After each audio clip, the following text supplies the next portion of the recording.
پیارے بچوں، جنگل میں ایک شیر رہتا تھا جو بہت ظالم تھا، اور وہ اپنے تمام جانوروں کو جو جنگل میں رہتے تھے ان میں سے جس کو وہ پسند کرتا اس کو وہ کھا جایا کرتا تھا۔ جنگل میں سب شیر سے بہت تنگ تھے۔ ایک دن شیر جنگل میں گیا تو اس کو شکاری نے پکڑ لیا۔ وہاں پر چوہا بھی پھر رہا تھا۔ اس نے جب دیکھا کہ شیر کو کسی نے جال کے اندر بند کر رکھا ہے تو اس کو ترس آ گیا۔ اس نے کہا اس کا کیا اس کے ساتھ ہم اس کی مدد کرتے ہیں، آخر وہ ہمارا بادشاہ ہے۔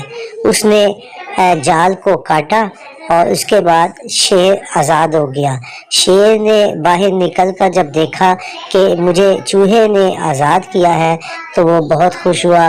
اس نے اس کے ساتھ دوستی کر لی۔ اس کے بعد وہ جنگل کی طرف دونوں چل پڑے۔ اس نے کہا آج تمام جنگل کے جانوروں کو بلاؤ، میں ان سے بات کرنا چاہتا ہوں۔ جنگل میں اس کی میٹنگ ہوئی اور اس نے سب سے معافی مانگی اور کہا کہ ہم سب دوست بن کر یہاں پر رہیں گے۔ پیارے بچوں، جنگل میں وہ رہنے لگا۔ ایک دن چوہا جو تھا وہ جنگل کی طرف گیا تو وہ درخت پر چڑھنے کی کوشش کر رہا تھا تو وہاں پر بلی آ گئی۔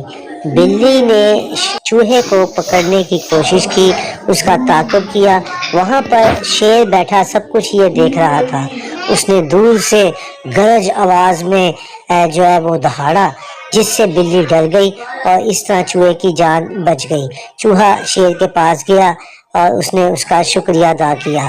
اس نے کہا تمہارا میں شکریہ قبول نہیں کروں گا، اس لیے کہ تم نے میری جان بچائی تھی، آج میں نے تمہاری جان بچا دی ہے۔ پیارے بچوں، ہمیں اس کہانی سے سبق ملتا ہے کہ اگر ہم کسی کی مدد کریں تو اللہ بھی ہماری مدد کرتا ہے۔